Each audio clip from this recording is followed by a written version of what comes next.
Les sénateurs et députés reprennent du service ce vendredi 3 mars 2023 dans leurs chambres respectives. On va rappeler qu'au début de chaque législature, l'Assemblée nationale se réunit de plein droit en session ordinaire le deuxième mardi suivant la proclamation des résultats des élections législatives par le Conseil constitutionnel. Chaque année, elle tient 3 sessions ordinaires d'une durée maximum de 30 jours, chacune en juin, novembre et mars. Pour cette séance plénière d'ouverture de la session de mars à l'Assemblée nationale, les travaux sont présidés par la doyenne d'âge, Laurentine Laure Mfeugue, épouse Mbede. Les travaux ont débuté à la Chambre basse avec un engouement particulier puisqu'il s'agira, à la fin des travaux, des élections des nouveaux membres du bureau. Dans le discours d'ouverture des travaux, il aura été question de rappel des indicateurs précis de la session, mais aussi du menu explicatif du déroulé des 10 travaux. Par ailleurs, les femmes camerounaises seront en fête le 8 mars 2023, à l'occasion de la 38e journée internationale de la femme. La doyenne que je suis,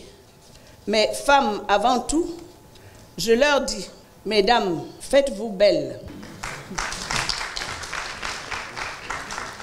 Faites-vous désirer encore par vos hommes ce jour-là.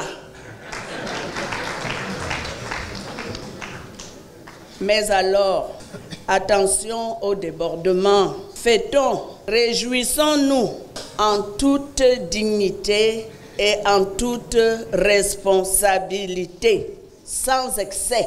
Profitons de cette heureuse occasion pour méditer davantage sur les problématiques qui interpellent la femme camerounaise d'aujourd'hui et de demain. Je vous souhaite d'avance une bonne fête. Au Sénat, les travaux vont également être présidés par la doyenne d'âge. C'est un réel plaisir que je vous accueille au Sénat à l'occasion de l'ouverture de la première session ordinaire du Parlement au titre de l'année législative 2023. À tous et à chacun, j'adresse mon salut cordial et mes souhaits chaleureux de bienvenue dans cette auguste salle du Palais des Congrès, servant l'hémicycle du Sénat. Distingués invités, chers collègues, le Sénat est frappé par la disparition de notre amie et collègue Mme Anki Afion Rebecca Ama de la région du Sud-Ouest, département du Ndien, arrondissement du Sanguélé, décédée des suites de maladies pendant les dernières sessions. Par sa courtoisie et la pertinence de ses prises de parole,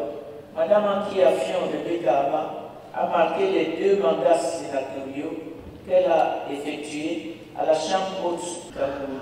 Par ma voix, le Sénat adresse à sa famille, à tous ceux qui lui étaient chers, ses plus sincères condoléances. Une session plénière qui intervient au moment où le Cameroun se prépare à l'élection sénatoriale prévue le 12 mars prochain. C'est dire tout l'enjeu que revêt ce rendez-vous inaugural de l'année législative. FH News, votre télévision.